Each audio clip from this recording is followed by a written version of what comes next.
Welcome to Perusing's Appraisers on Purpose. In this season, we journey through the realm of technology and connect with valuation and data analysis experts who are at the forefront of industry transformation. We dive deep into how technology is redefining asset analysis, identifying trends, and enhancing professional valuation skill sets.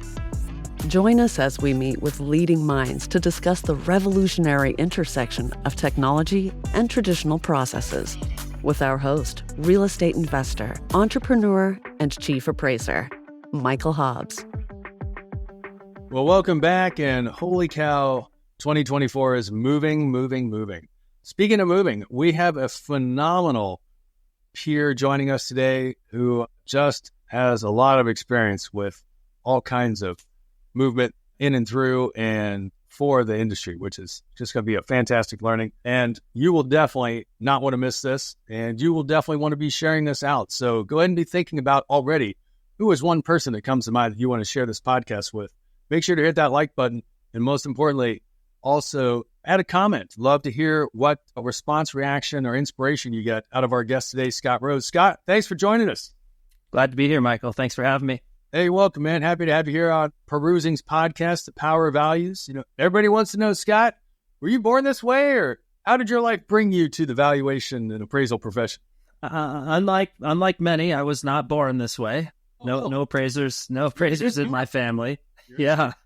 I was similar, though. I did have a friend whose brother was an appraiser, and when I was in my younger years, I worked in this for appraisal office in the summers.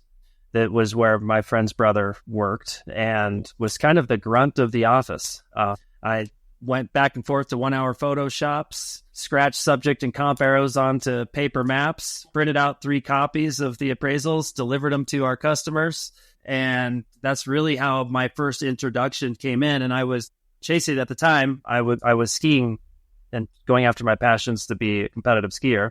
So I was skiing in the winters and working in this appraisal office in the summers to save money and build the money to be able to go out and do that in the winter.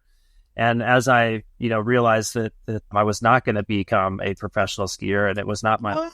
Oh, Scott, come on. You not a professional? What happened? The childhood dreams did not work out that way, as I'm sure it is the case for many. But it was awesome. It was a great experience. Still a lifelong passion for me, something I love to do.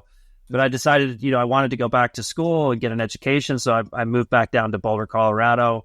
And the gentleman that I worked for in the office said, "Hey, I need a Boulder appraiser. It'd be a heck of a lot better than working in restaurants and doing that to put yourself through college." And so I got my appraiser license and started appraising in Boulder, Colorado. And that's kind of how I got myself through my degree at the University of Colorado in Boulder. What a great entry into the profession. I mean, what's so beautiful, Scott, is no two people have a similar access point into the profession. And if I'm not mistaken, you are the first Buffs alum here on Perusing. That's pretty exciting stuff. So here you are, the grunt of the office. What does that mean? You're kind of a grade school, high school kind of time frame of life? So I started at 19. I was just out of high school. Okay. As I mentioned, I was a non-traditional student. We won't have to go to all my education background. That could be a whole podcast on its own. But I started there at 19 and worked there each summer there going forward. That's phenomenal. So you were basically like you said, the grunt of the office, and you got to do all the little stuff that either people didn't want to do, didn't have time to do, or quite honestly, they're like, I don't want to do it. And so you were there to help fill the gap. I was, it was a great opportunity to come into a profession at a time where things were also on the verge of changing at that point. We had, digital cameras were just coming out, the old DC-10, DC-12, big old digital cameras that held like 12 to 13 photos. You couldn't see the photo that you took, so you had to hope that it turned out well. And, the transition to digital appraisals, being able to utilize email, and the amount of cost that was saving for the office with the reduction in 1 hour photo cost, which was the highest, expense for the office at that time. as well as courier costs, delivering all these appraisals and printing them out, paper costs, all these things that were part of the business for years. With the advent of, digital files, digital cameras, enabled that industry to move forward and really transform. And that was kind of right when I came in, as that was just beginning to happen, and really got to see that whole transformation. I mean, 1 Hour Photoshops, essentially, we were their number one customer, right? They all went out of business with the digital camera revolution. So, technology drives change, and you have to learn how to adapt to that change. I really appreciate you touching on that, Scott. I mean, other people have made reference to that exact same set of experiences and being there in the transition.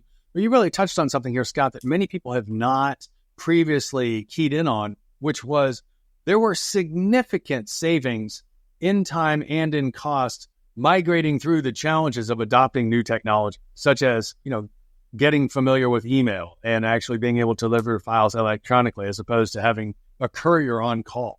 Or as some people have shared, having a courier with regularly scheduled, pickups like twice a day, like more consistent than the mailman. And then you touch on that whole idea of the 1 hour photo business, which was decimated, of course, by digital photography. And even when we went through the clunky and sometimes not so well functioning digital cameras with floppy disks in them, nonetheless, all of those steps ultimately provided significant improvements.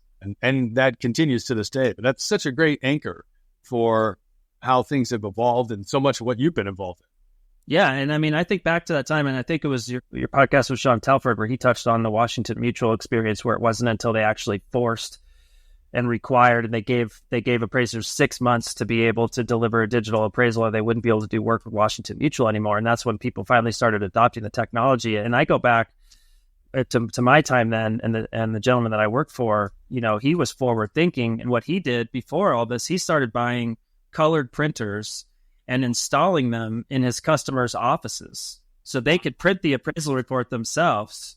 And that they would adopt, because it was saving him so much time and money to go digital, and it really advanced his business forward and became a huge opportunity for our company. I think we had 12, 14 appraisers that worked in the firm at the time. Yeah, and he saw, he had a vision. He saw the ability to use these tools and to improve his business, and I think it worked out really well for him. Well, I am enamored with the forward thinking to take on the expense. I mean, those things were expensive. I remember at some point I worked, I don't know where it was, and it was a huge deal that the year I was interning at that national laboratory that they had gotten a color printer in the department I was in. And I don't remember like the thousands and thousands of dollars. I don't know if it was $10,000. It was a lot of money. And that was decades ago. So you put that in perspective, that you look at the foresight to say, I'm going to make this investment. And one, it's going to create a lot of goodwill, but more important than that, we're going to save a lot of money and time. Yeah. And it helps people, adapt, right? Because change is hard. So you kind of can help people along sometimes in order to help your business move along as well. Oh, that is absolutely amazing. So you get this phone call from the firm that you used to be the grunt of the office with, and they ask, Scott, do you need some money to go skiing? Is basically, I guess, how the phone Pretty much. We always stayed in touch. I still am in touch with him today. And he has gone on and done a lot of different things in the industry as well. But, as I was moving to decide to go back to school, and he knew what I was doing, it was a no-brainer. He said, hey, I really could use a folder appraiser. I had learned a lot about the business already, but at that point in time, I went and took all the courses to become, at the time in Colorado, you had to become a registered trainee. And I did that and worked underneath him and some others in the office, to gain my license and certification through that time. And I had gone back to school. And this is also kind of another interesting. I've been through a couple, of the crises have hit me more directly, sure. in our economy. I was studying computer science and applied mathematics at the University of Colorado. Oh, wow. And as I was getting into my senior year was the .com bust. And so I had not planned necessarily to continue on as a long-term profession with real estate appraisal. And as I was, in my final year there at the University of Colorado, literally people in my path and studying computer science were getting $100,000 signing bonuses. Walking out with 6-figure salaries to go and code. Right, it was an incredible deal, and it all went away. It all dried up literally with the .com bust. Everyone was losing their jobs. There was no work to be had. And actually, you mentioned alumni. I didn't finish at the university. I actually never finished my undergrad degree there. I stopped that final year. I was maxed out in credit card debt, and things were shifting. So I ended up falling back on the real estate appraisal side. I had pretty much completed, which is kind of crazy. I had done a minor in physics. I had my area of emphasis, which was computer science, and had completed pretty much all of the core curriculum for the applied mathematics program at CU. And this is something I often talk about. We don't need to digress too much here, but this is where, to me, education is not about degrees and paper and showing what you've accomplished. It's about how you leverage what you've learned in order to progress yourself as an individual as you go forward. And I tell my kids all the time, like, that component, that education that I got at that time, I leveraged always and have always leveraged in my career, and is what has enabled me to continue to grow my career, was the education I got at that time. So I value it dearly. Never got the paper to show it, but I use it all the time. Now, Scott, what I hear in that, and right before you add your next comment, is that you were on the cusp of being like the next Bill Gates. Another I wish. Talented person who finished their collegiate degree and goes on to just extraordinary stats. So I am so excited that we're catching you on this rock star run that you've got going on. Yeah, so we'll call it a mini rock star run. No, I feel very fortunate. There's so many little things that come up in life that lead you to where you are. And sometimes you just have to keep your eyes open for those opportunities. And the real estate appraisal was one of those. I mean, what a gift it was given to me early on in my life I've been blessed with having, and to be part of this profession to where I am now. I always value it. I'm always grateful for it. And so at the time, I ended up starting a little business in Boulder Appraisal Services. And I went out on my own and did appraisals there for, several years. Oh, wow. Until around end of 2004, early 2005, I ended up moving more into the corporate side of things. That is amazing. So here you get to start. We might call it these days, an admin or an assistant or an intern. You start at that level. You get an opportunity through time in college to take the classes. At this point, you move from the administrative side of the business to the performing side of the business. I didn't ask. Boulder is predominantly residential. Were you only doing residential? Were you also doing commercial? I was only doing residential, but at that time in 2004, 2005, that was a decision point I always think of in my career path, where I had two opportunities in front of me. I had one, which was to go work for a commercial firm and start going down the commercial path. And I had one that was to go more on the corporate side of things with a due diligence firm that was doing due diligence for loans that were being traded in the secondary market. It was called Portfolio Services, and that's ultimately the path that I ended up choosing to go, which is really interesting. These are the things I think of, and without going back to some other parts that kind of led me into my education. I was not a good student as a kid. I'm dyslexic. I was a terrible student. I was 21 years old when I decided to go back to college. I read at like a third or fourth grade level. Luckily, I had some great opportunities where I was able to work with somebody to for a year to get my reading skills up to be able to go back to college and get a degree. But this time, as I did an appraisal for a gentleman by the name of Jim Smith, okay, and he became my future boss and a great mentor of mine. But I appraised his house. He was moving and relocating to Boulder to open this company, Portfolio Services, for it was a startup within a company called Fiserv, which was a big public company. And so I do this appraisal, and he calls me to ask me some questions. I said, look, I can't talk about the appraisal report. There's this thing called USPAP, and he kind of starts laughing. He's like, yeah, I know USPAP. I have an SRA sitting across the table from me right now. He's like, I'm actually not calling to talk about the appraisal you've done on my house. He said, we need an appraiser in Boulder. Oh, wow. To come work for us. Would you be interested in coming in and talking to us? And I said, sure, why not? So I went in for that interview, and it ended up being with a gentleman by the name of Jim Beatty. If you don't know Jim, you need to. He did retire recently, but he would be a great person to bring on the podcast. He's been a lifelong mentor and friend of mine. Love to have him on in the future. Yeah, it'd be great. So I went in for that interview that I thought would take, maybe 30 minutes to an hour. Sure. Put some time in the parking meter in Boulder. Well, it ended up it was a 4-hour interview that I spent with 4 Jim. hours? Holy cow. People are sweating right now just hearing that. Oh my goodness. I know. And long story short, I ended up going to work for Jim Beatty at Portfolio Services. And it was a time where I was a little frustrated with the industry. It was 2000, like I mentioned, 2004, 2005. And I was tired of competing over ethics. And I was fortunate. I didn't have a family at the time. I only had one mouth to feed. So it was really easy for me to turn away work and not worry about having to appraise to predetermined values. But it was so rampant in the field at the time. It was really frustrating to me. And the way that this position was sold to me at the time was kind of the appraiser police. It was being able to go in and review big pools of loans looking for overvaluation and risk inside of these mortgage assets. And so it was a very exciting opportunity and ultimately the path I chose to take.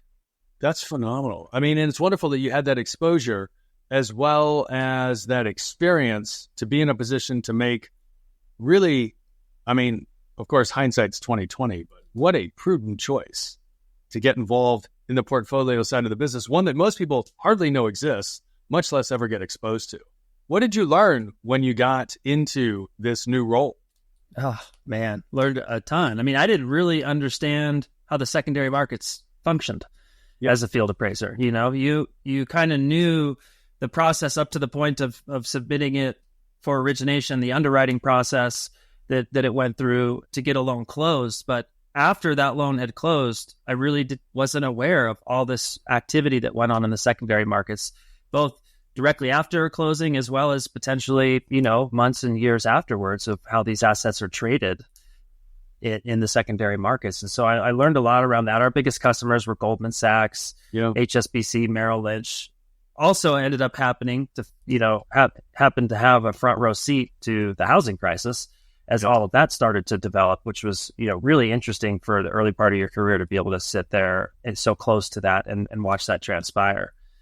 And then it's where my first time where my education background started to present opportunities in that business, because we were doing a lot of modeling, because you have to start, right? You've got 10,000 loans that you're looking at. Yep. You can't go have an appraiser look at all 10,000 of those loans. And so we built models using analytics to be able to try and find risk and then cascade those loans through different risk categories.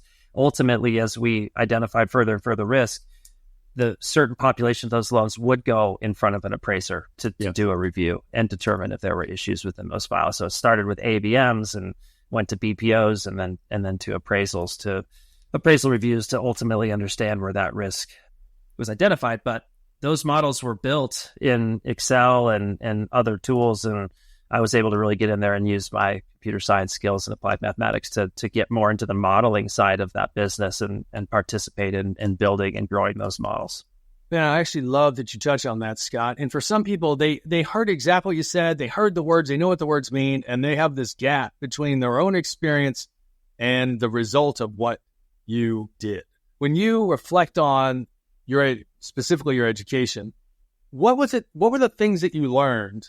And I'm asking this because I know a lot of peers out there are kind of like, well, I don't know if I can do anything else. My answer is you can do a lot more. And it isn't going to take a significant amount of effort to get you there.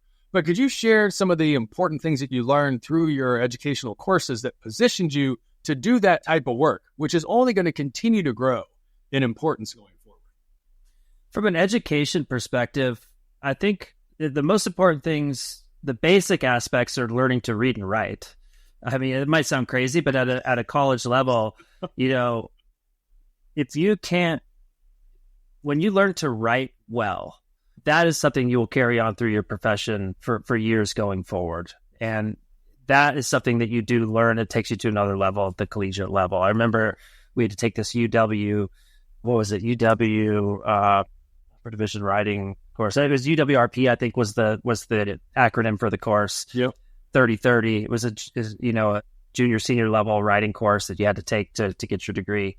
I learned so much in that class from that professor. She was a doctorate, resume writing, report writing, all kinds of components about how to be a good writer that I got from that class that I've used throughout my career, to this day. Secondly, the engineering courses, the mathematic courses, and the computer science courses, when it came time to get into these Excel models, yes, and start working on them. I remember the first time I got into one of these models and I did some work in it, and I sent it back to my boss at the time, and he said, "Hey, Scott, could you come in here real quick?" I'm like, "Oh gosh, sure. What's going on?" He was like, "How'd you do that?" I was like, "What do you mean?" He's like, how did you know how to do all this work? Like, you took my model and you cleaned it up. I'm like, I studied computer science, which, Excel is like a basic syntax compared to what you do in computer coding.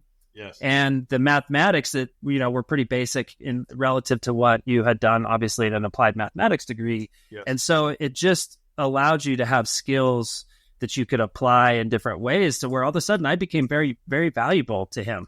And I started getting involved in building these models on a regular basis. And he was coming to me, sending me projects. Hey, can you do this? Can you do that? And it built a relationship that, he ultimately ended up becoming a mentor for me and helping me continue to grow my career. And it was those skill sets that allowed me to do that, on top of having the theory and understanding of real estate and real estate valuation to be able to apply into those models as well. And thank you for touching on that, because a lot of times people overestimate the challenge of what might be and miss out on the opportunity for what it is. And so your time, both previously and ongoingly, just sharing that helps, I feel, inform, illuminate, and even inspire those not only in the industry, but those that are coming into it for what's possible. And because, as you and I touched on, there's so much more coming available over the next 3 to 10 years than has been in the last 40 years. And that ability with 100% the actual key. So here you are being recognized for not only your natural talent, a sharp, inquisitive guy that likes to solve things, but actually being able to do that as well by looking at data sets and modeling and then creating outcomes to help people make intelligent decisions. How long were you able to stay in that role, and what else did you learn through that process? So I was there from 2005 until 2010, so 5 years. But what's interesting is, about halfway through, going in, the housing crisis happened. That's what I was going to say. They're 05 to 10. That's phenomenal. You got to live through it. And what we saw initially, and I won't spend too much time here, but I always Wait, Scott, found this really were intriguing. you in The Big Short? Did I miss you in the movie? Oh, I apologize. I should have given you movie credits when we came into the podcast. Shame on me. Many of us could have wrote and scripted that movie, I'm sure, that were in the industry at that time, sitting front row seat. And what we saw happen, and ultimately never really knew to the degree or the extreme it was going to end up going to, but investors had tolerance levels around collateral at the time. Anything that fell outside of a 15% tolerance, which basically means that the actual value that was determined that came out through the due diligence process was 15% lower than the appraised value that the asset was closed with. Those loans would get kicked out, right? Got it. And so we used these tolerances, whether it was through automated tools or manual tools. It was always kind of a point to cascade through these waterfalls. Well, those tolerances started dropping. All of a sudden, they're like, we're going to go to 10% tolerance. Then it was 5% tolerance. Then it was 0% tolerance. Ooh. And I'm like, this is going to really drastically change the liquidity in the marketplace and the demand that's going to be available. The housing market is going to get hurt from this. Yes. Had no idea how hurt it was going to become. And then it went from the 0% tolerance and ultimately to where the investors over a weekend all decided to stop buying loans. From a Friday to a Monday.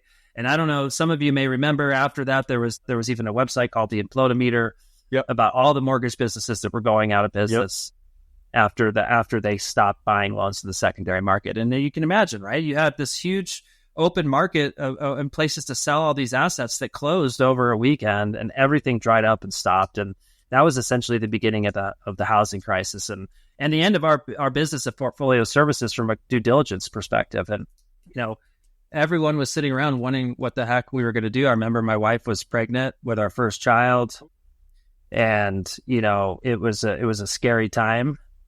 But ultimately, my boss at the time found an opportunity through a gentleman by the name of Chuck Sanders, who owned Urban Lending, which was 30% of his business was owned by Fiserv at that time. Oh. And he had an opportunity with Countrywide around this thing called home retention that popped up, because all these loans now were starting to go into default, right? And these servicers didn't know how to handle the scale of how many of these loans were going into default all at once. And many of the processes and the systems that were in place were meant to deal with one loan at a time. Even the way that the calculations to figure out back, principal and interest to understand how to recapitalize the loan, all of it was done at a screen level, and it was very non-scalable. Yes. And so Chuck and Jim found this opportunity with Countrywide, which was obviously one of the more difficult, servicers at the time. Yes. And went down to Dallas for a meeting, and long story short, within 30 days we had our first pilot. We created, using the modeling tools that we had and the intellectual knowledge that we had on the team, we built a program to be able to modify loans at scale. And that was the beginning of home retention. This is before HAMP came around. This is before the government was involved. This is before Countrywide was acquired, forced to acquire. Bank of America, was forced to acquire Countrywide.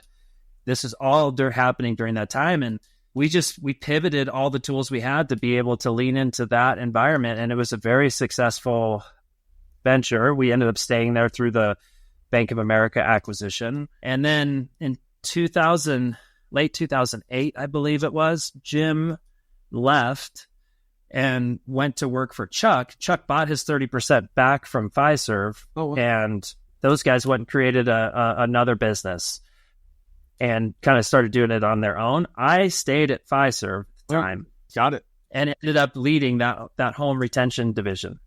So it was like really bad day that my boss was leaving, but at the same time, it created it was again one of those inflection points in the career where my career catapulted to another level within the organization.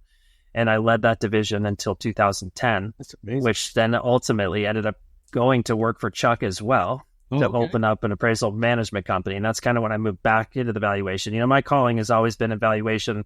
That's probably the only stint I was out of it for that long of a period of time, was just after the housing crisis, when I'm sure many of us were scrambling to figure out what to do, after the housing crisis. So no, that is extremely impressive. I mean, and really encouraging. It's impressive, but it's also really encouraging. And it goes to show that, people that are talented like yourself, that are surrounded by other, active, people taking action, not just sitting back. Opportunity shows up. Sometimes because you're looking for it, other times because it finds you. And here you are, relatively early on in your career with an opportunity to be actively engaged in literally the front end of an industry that's changing. It's like watching a sci-fi movie and like, oh my goodness, the land in front of me is literally falling away as I'm saying. I'm thinking of the Leonardo DiCaprio movie where, oh gosh, I can see the image. Wolf on Wall Street, is that the? No, not the Wolf on Wall Street. The sci-fi movie where like he's sitting in the restaurant and it literally, oh my goodness, my wife would be so upset with me that I don't know my movie references. It's not in I don't know it. Anyway, it doesn't matter. So I just have that image of like you were right there as this was occurring, and then also having the opportunity. I'm inferring, and I think this is what you're getting at, is you had prepared the models and now you're in the middle of seeing it and you're actually getting real-time feedback on the modeling that you've done. So you're getting that interpretive loop that a lot of people don't ever get to do. Like they do something and then it just kind of goes away. Like you were there, you modeled it before it happened, you were there while it was happening, and then you stayed with it through the fallout.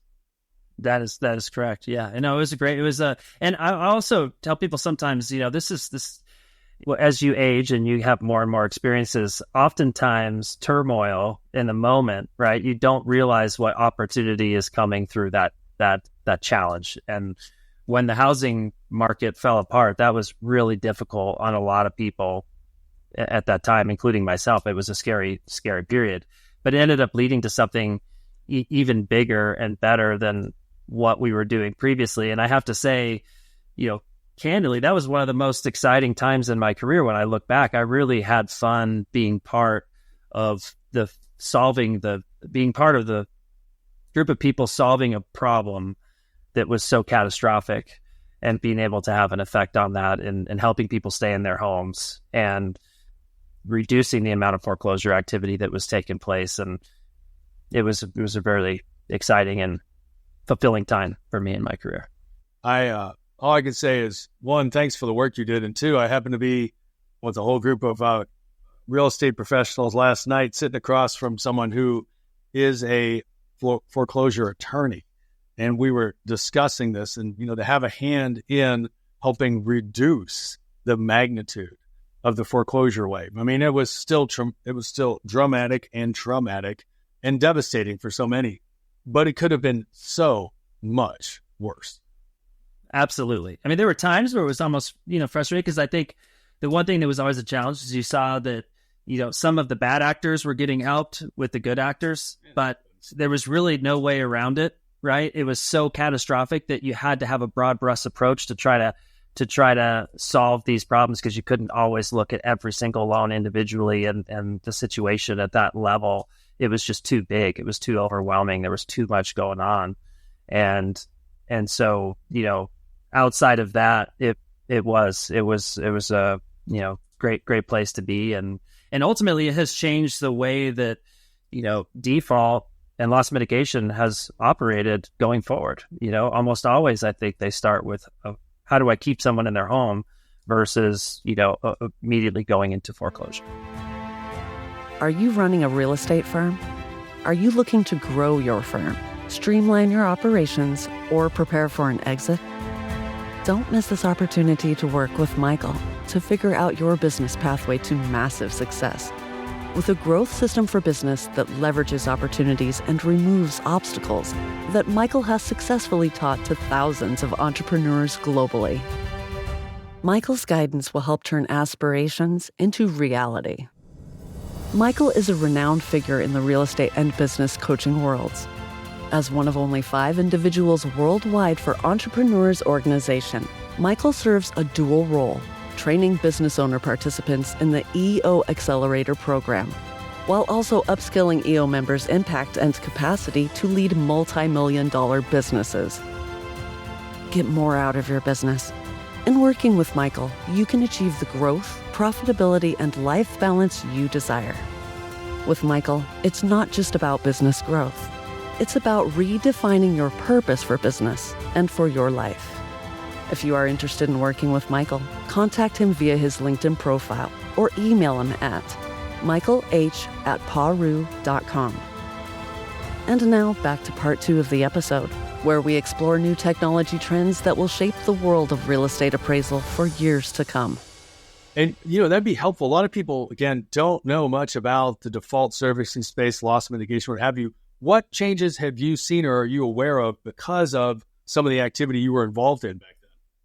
Well, I think just that. I mean, I'm not servicing expert by any stretch of the means at this point, and I think I've been out of it for, a decade now. But really that point of moving always into how do we keep somebody in their home by modifying the terms of their loan? What can we do? Can we extend the term? Can we drop the rate?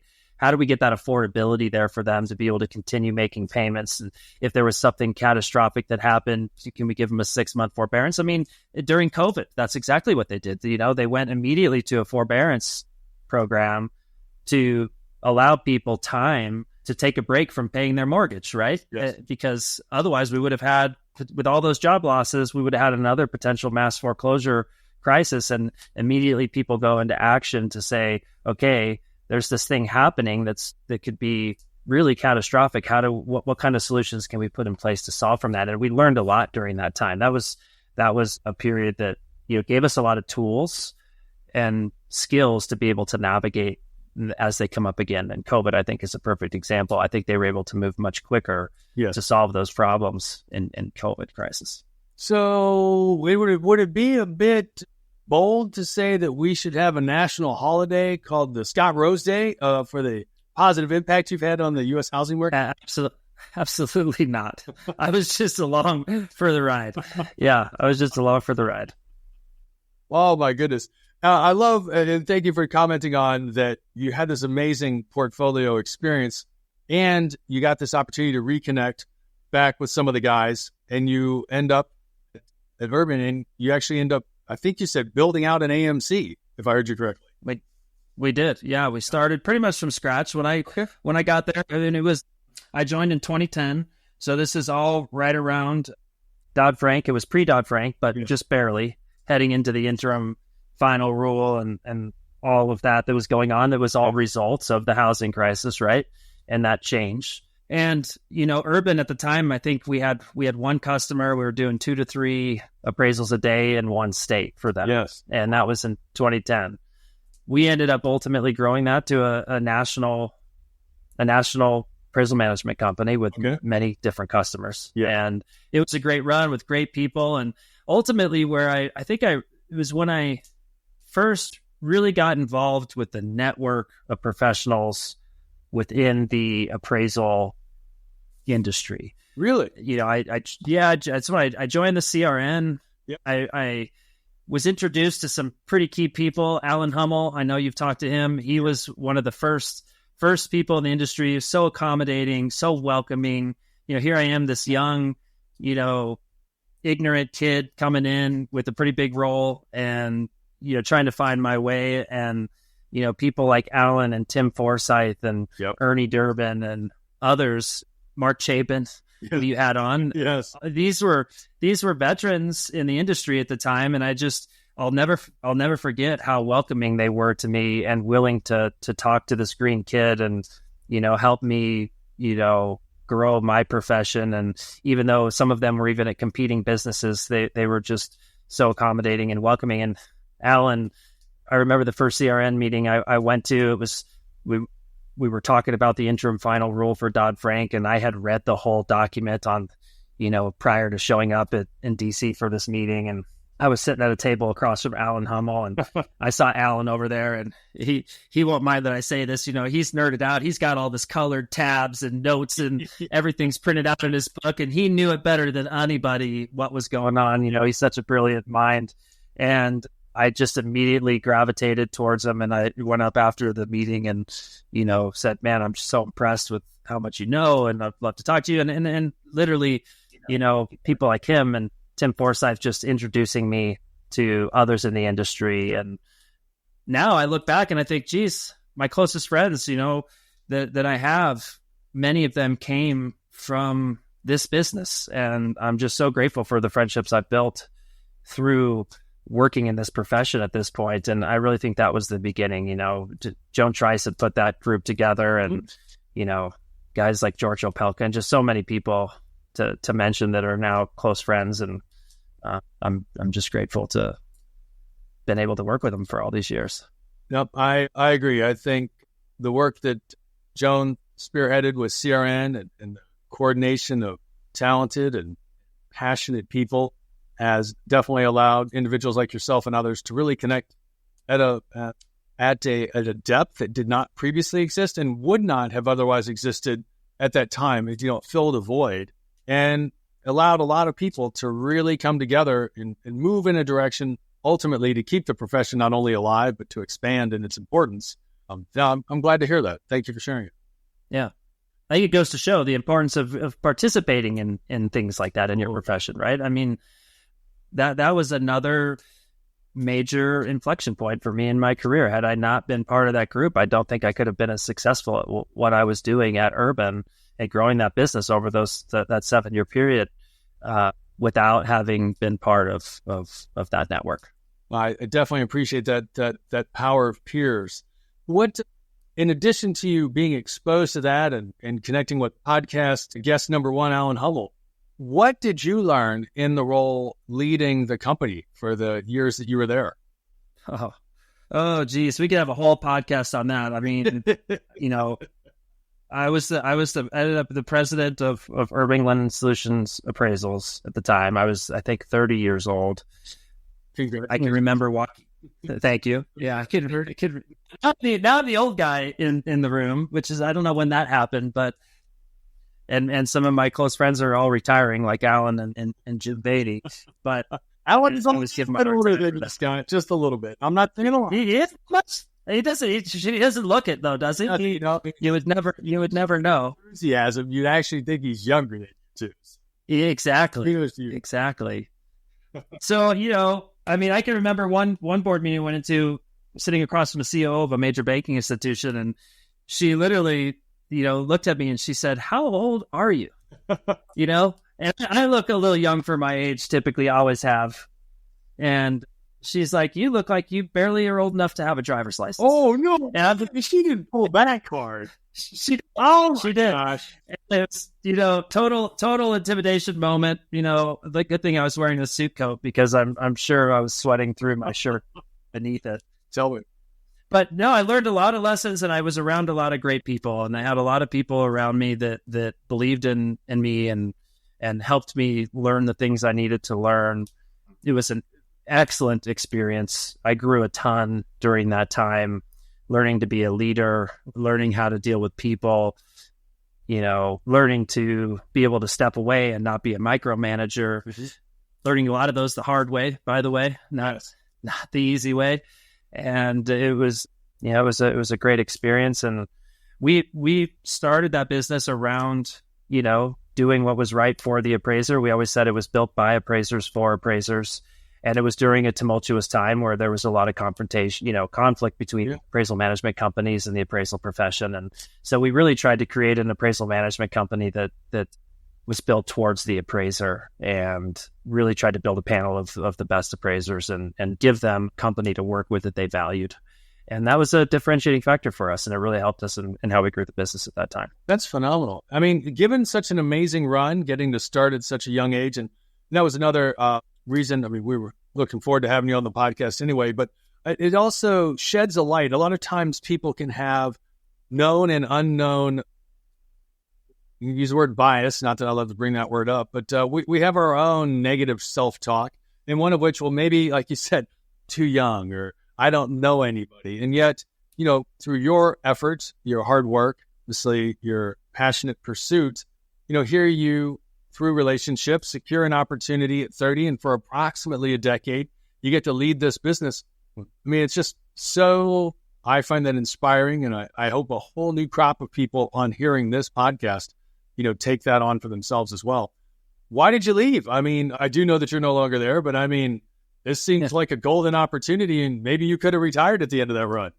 Maybe you didn't, actually. I apologize. Maybe you did retire, and I just didn't know it. I did not. We sold the business in 2017 to Mortgage Connect, and I'll get to a little piece of that story here in a minute. And Jeff Corey bought that business. He was the original founder of ServiceLink, and he had started a title business, Mortgage Connect, and wanted to get back into the valuation space. And so Chuck sold the business to Jeff, and Jeff rebranded that Valuation Connect. And I stayed there for a year through that transition, which I will tell you is probably another one of those just incredible learning experiences, both personally and professionally. I grew a lot in that year because out of the gate, I have to say, I didn't handle myself as well as I would have liked to, looking back. Mm-hmm. Here you are, you're an entrepreneur. I pretty much had free reign with the business with Chuck. Yes. To build that business, to direct that business, to grow it. We had P&L reviews and things of that nature, but he always said, "Hey, keep doing what you're doing, bud. This is great." And so I had a lot of freedom. And moving into the new world with Mortgage Connect, Jeff Corey is a very smart businessman, and he has a lot of intention in how he operates his business. And at first, I was reluctant to be, I guess, humble enough to allow all these different opinions to kind of come into the business. And you think to yourself, geez, I've built this business to this point, or we've built this business with the other, folks around us. And here everyone wants to come in with an opinion on how we should run it now. But ultimately, as you grow in your career, you learn that having more opinions is better, and your way is not always the best way. And the best way to run a business is to be humble and really listen to the people that you have around you, but also make sure when you feel a certain way, you're willing to share that without fear and be bold in terms of sharing your own opinions. And I learned a lot of that from Jeff and from Christy Ward, who, has become a lifelong friend through that business as well. And had I not had that year experience at Valuation Connect, yes, learning myself how to become more humble, yes, and how to work with teams, I could have never been successful at Class, which is now, I have to say, the most fulfilling company I've been a part of, and the teams that I've worked with have been at Class. And that's nothing negative against anybody I've worked with in the past. I've had so many great people. I think it's really more a reflection on all the lessons I learned all the way through to become who I am now, to participate at Class in the way that I do. And that's kind of how that happened. Is I went into Valuation Connect. We sold the business. Literally within a day of leaving Valuation Connect, I expected to take the summer off, spend time with my family and my kids, and my wife was all excited. And I've been looking for all this. I mean, kids were missing you. Like, Dad, I'm clocking all these days, and all I see is you on a plane or sitting there at a laptop or doing whatever you do. Absolutely. And I was gonna hang with the fam, and then and my phone rang within a couple of days after leaving, and had a couple opportunities on the table. Class was one of them, and all of a sudden I was on planes, flying around, meeting with people and interviewing. And my wife said, "This doesn't look much like time off to me." And I said, "I know, I understand, but when opportunities present themselves, as we've talked about already through this podcast, and you see through so many people's careers, sometimes I think it's really just about being open to opportunities. And when they come, you don't really have the luxury to, push them out. And when good opportunities present themselves, you have to take advantage of them. And Class was definitely one of those. And so Class was being acquired by a private equity firm by the name of Narrow Gauge Capital at the time. And I had engaged with Narrow Gauge. I'd known the gentleman who was going to be the CEO of Class and the founder of Narrow Gauge had wanted to get into this business for some time, and I had been talking to them. And so they said, "Hey, this opportunity with Class is on the table. Would you like to come be a part of it?" Oh, wow. I was like, absolutely. I would love to do that. So that's kind of how I ended up at Class. That is fantastic. And embedded in what you just shared, I'm hearing the power of being in touch with people outside of the immediate industry that you're in, so that when, as you said, opportunities open up, a good one when it shows up, because you have a sense of familiarity, you have a sense of exposure, you have a sense of being able to assess a quality possibility is probable, as opposed to just a goose chase. It's kind of what I'm hearing in what you just shared.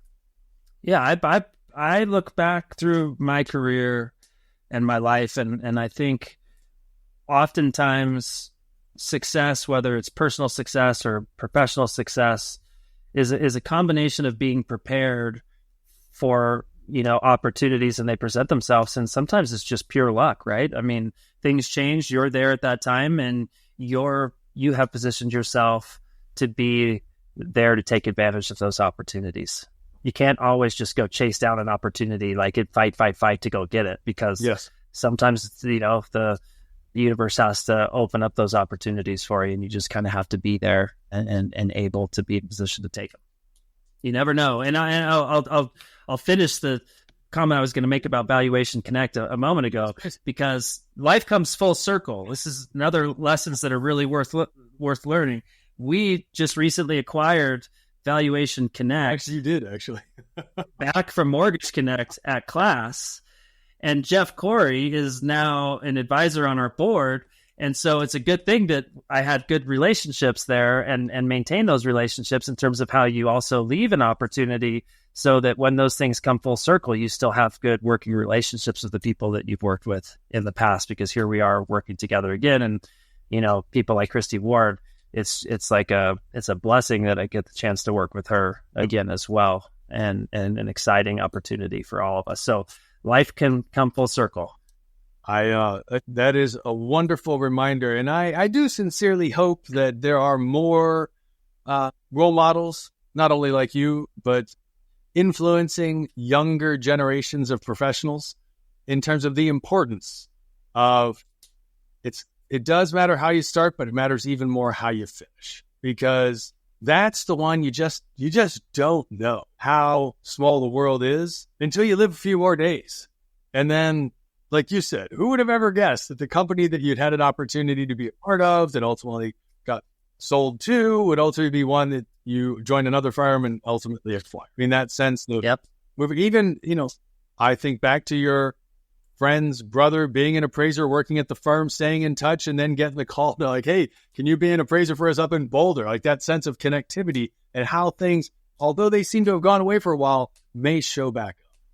100%. Even I think all the time, like the people that work for you, it's only a matter of time before you could potentially be working for them. Yes. So, keep that in mind, especially if you surround yourself by really good people. Mm-hmm. The world, it comes around. And so relationships are important, and how you carry yourself throughout your career is really important. Absolutely love that. So here, because of a relationship that had been cultivated, you were in touch, you get a call, you get an invitation, you say yes. What was the role you stepped into when you joined class, having gone through, because you joined, if I'm not mistaken, through the equity takeover, right? You came in right at the beginning. What was your role then? And how was that? What was it like for you? And then how has that changed over time?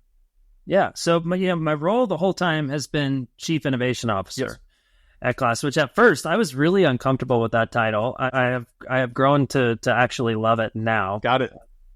But initially it was I guess an intimidating title for me to step into, and I was kind of questioning it a little bit based on what my background was and what I got into. But the people involved had great vision for what they wanted to do with the business, and the people they wanted to come in and participate in specific roles. And this was the first time where I've actually really set into my role and feel very comfortable and confident in it as part of a team. You don't always have to be the one leading the team. Obviously you get to lead teams, but it's really more of being part of something bigger than you are. And that's what I feel like at class. And within the role of Chief Innovation Officer, I've been able to work closely on all the advancement in the industry and really focusing on what we can do with our profession to move it forward in a responsible and intentional fashion, so that we are relevant in the future as things continue to modernize. So it's really about understanding all the technologies that are available in our world today, and how do we leverage them to continue to make our profession relevant going forward. And I know that's scary to a lot of people, and I'm sure as I like the way Mark Chapin said it on the podcast, there's probably a lot of people who can shoot darts at that. This is just one person's opinion. Yeah. But I believe it's extremely important to stay relevant. You have to adopt and adapt to new technologies in your profession to stay relevant and not have the threat of being replaced or being looked past by your stakeholder groups, by your constituents. And it's important for us as a profession to make sure we are leveraging, as scary as they can be. And look, they're scary. The new technologies are scary. Let's just be honest. Yes. Personal life and professional life. The way that technology is advancing so quickly, ChatGPT and, all these different, social platforms and things that are in place today. I mean, think of how drastically different it is from what it was like when we were children with a phone attached to the wall. You talk about it all the time. Yes. But if you don't adapt, you will be left behind. True. Adapt or die, I think, is... I don't know if Charles Darwin said that, but it sure seemed that way. If you go back and read his original work.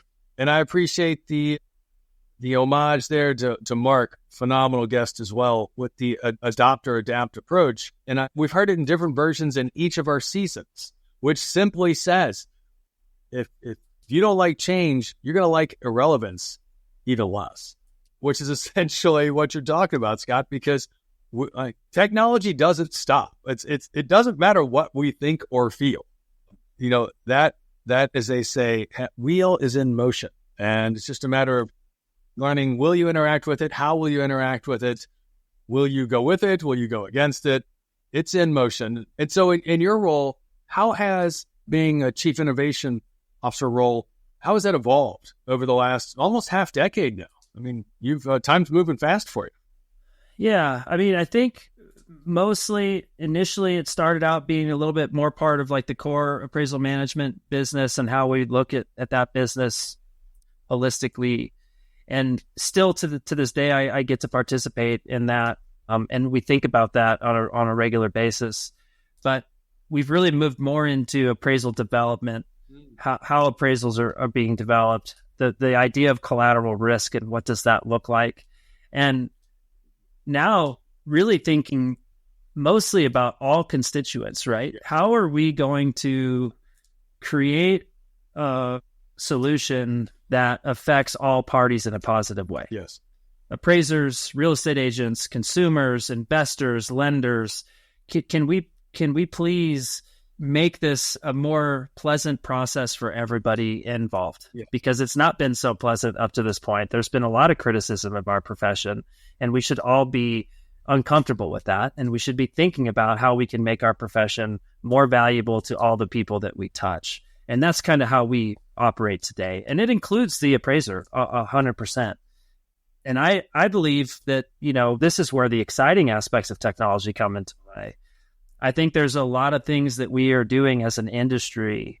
When I mean industry, I mean mortgage, with title, with, credit, with other aspects that are part of this transaction. We've always thought of this mortgage process in very, independent of each other. You've got the appraisal process, you've got an underwriting process, you've got a title process, you've got a closing process, you've got a real estate agent, you've got all these disparate verticals that happen in a home being purchased or refinanced. Yes.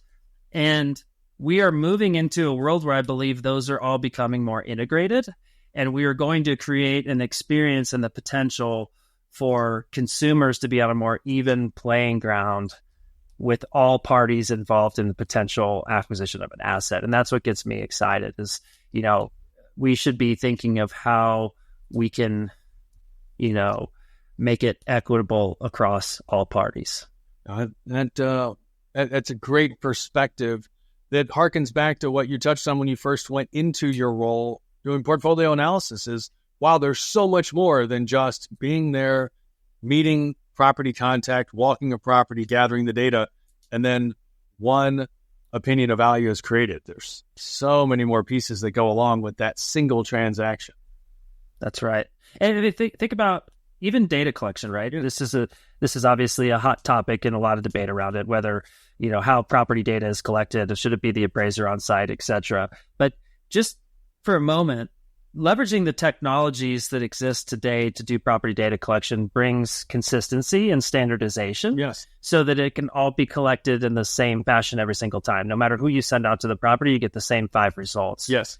By doing that at the point of list, collecting the information at the time of listing, and that information now being static and associated to that sale, you're creating downstream information and data that's more comprehensive and transparent for comparable pools. And it's now apples to apples comparison. And the appraisers, not only are they seeing how the listing agent has presented the information about the property, but maybe there's a raw data file inside of that comparable that's not manipulated in order to sell the property. It's being collected independently, comprehensively, and transparently about how that property truly exists. That can be used in downstream analysis in the appraisal process, which is one huge benefit. Today, we all know, right? You're going through your comparables, you're looking at public record data, MLS data, other information you may have on the property, and oftentimes they vary across the board. So getting to a standard where it's all the same would benefit all of us in the analysis component of our profession. No, it's absolutely fantastic. I love what you just touched on, and have a bonus question we're just going to pop in there before we move to a wrap-up question. And obviously, one of the key things that we've having the benefit of doing going forward is individual short takes that occur after our original podcast airing. It's an opportunity to do a little bit deeper dive on some topics, and we'll look forward to that upcoming short take with Scott in the near future. But quick bonus question, Scott. I mean, given what you just talked about in terms of comprehensive information that's coherent and credible, that breeds confidence for people because of the transparency in your role as from a chief innovation standpoint, what do you think the timing is for the adoption of blockchain to cement that information? Because I truly believe that one's got a massive and a positive transformation in title, which will be absolutely negative to a lot of title companies. And also, I think it's really going to transform the valuation space and the quality of investing, which obviously is a huge love of mine. What are your thoughts on that? It's a great question. You bring up title, and there's a pretty powerful, lobby group in that space, and I'm sure they're going to figure out a way to get this done. And there's a lot of, success in that sector for various people. But I think distributed ledger is a no-brainer for that activity. And I think that we are probably on the forefront of seeing a lot of change in that space going forward, I guess is what I would say. I do work closely with some people who have some great ideas and are thinking about that space on a regular basis. And I can't really share exactly how they're thinking about approaching it. But I do think that we're going to see change there. And I think when you look at the process we were just talking about, right? You have credit. When you look at when you're underwriting a loan, you've got the credit side, you've got the collateral side. Credit now is pretty much instantaneous. Yeah. I mean, I can pre-qualify. I could not just pre-qualify a borrower. I could get you to a clear to close from a credit side. I can get your bank account statements. I can get your history, your credit score, all the things I need to know to understand you. Yes. I can have all that done. I don't need any more. Yes. It's the collateral that is the piece that takes the time, and that's the title, that's the home inspection, that's the appraisal. Those are the pieces that are being, I think, questioned right now in a lot of different sectors in terms of how do we advance these pieces forward so we can make them more instantaneous. And then when you do that, now you can actually create somebody who's acquiring a mortgage and make them competitive against a cash buyer. Yeah. You can make it a more equitable path for anybody to go in and buy a home. And I think that's where the exciting opportunities are going to be in the future. That's huge. I look forward to exploring that in our short take in the future. And so, Scott, at this point, given everything you've seen and experienced and learned along the way, what are you most optimistic about over the next 3 to 5 years, or what are you looking forward to? What I'm most excited about right now is the appraisal development side. So I really believe property data collection, the tools have been identified and how we can do that more effectively. We're using LiDAR, we're using photogrammetry, we're using image recognition, super powerful tools that same stuff we use to drive self-propelled vehicles. Right? These are powerful technologies, and they're being deployed and implemented to go out and collect property data. That, I believe, is pretty much going to be the future of data collection, whether it's done by appraisers or not appraisers. Either way, we're going to be using these tools. The next piece is the valuation development, and I think that the technologies that are available to support that process are going to really enhance not only the appraiser's life, but everybody else downstream. Tools that can really help mitigate the questions or the concerns around potential appraisal bias by creating very objective reports using facts from data that also can use tools to help you speed up the process so appraisers can do more and focus their time on the analytics. But generative AI is one piece of technology that's going to advance report writing in a big way, right? And it can actually help the appraiser to ensure their report writing is reflective of their analysis. If the computer is able to see and represent the analysis the appraiser is doing, everything from your initial market analysis into your comp selection procedures, and then reflect that in terms of documenting that process in a transparent and objective way, I think it will help protect appraisers against potential bias claims. I think it will help appraisers become more efficient and earn more with their time. I will think that they can lay their head on their pillow at night and sleep better because they feel like they're producing more credible reports. I think it will gain more trust from the public. I think that these technologies can really help to mitigate that. And then I think it will also help mitigate the actual, areas where there might be bias and other things that are taking place, whether it's confirmation bias or racial bias or any form of bias. It will create a more transparent delivery where that won't be able to be had. I got that. Absolutely got that. Man, Scott, this has been a fast-moving, informative, and inspiring job. I want to say thank you. Thank you for sharing your experience, your perspective, and your point of view. My pleasure, Michael. Thanks for having me, and look forward to listening to more of your podcasts. I love listening to them myself. It's funny. I hear friends on the program, and I learn things about them that I had no idea, and I've known them for years. So it's a lot of fun. Listen to you. You're doing a great job. Thanks. Great work, and appreciate what you're doing for the profession. Well, thank you. And I'm grateful for every person who has said yes and is saying yes because of that opportunity to contribute to others in obvious and in not so obvious ways. You've obviously done that as well today. And as I mentioned, friends, when we started this podcast, there's probably two people now, not just one. You're like, oh my goodness, they so need to hear what Scott has shared, either for themselves, their own development, their own next steps, that way to apply that lessons learned so that it's, as Ray Dalio would say, their own learning laboratory to inform and improve their decision-making abilities. So thank you so much for liking the podcast. Thanks so much for sharing what really resonated with you in the comments. And until our next episode, go out and, make it a great day. Thank you for joining us in uncovering how technology is reshaping the landscape of real estate valuation and appraisal. Would you do a favor for someone you may never meet to influence a future that is worth building? Please scroll down and like this podcast and share your comments. Stay engaged with us on LinkedIn, YouTube, and your favorite podcast platforms to catch every moment of innovation and expertise shared. Got an idea or suggestion? Share your thoughts and questions with us. Let's continue to grow together, embracing the tech evolution that is enhancing our industry's effectiveness and efficiency. Until next time, remember, in the fast-evolving world of real estate and technology, being a part of the change is what sets you apart. Keep creating the future by striving for excellence and innovation.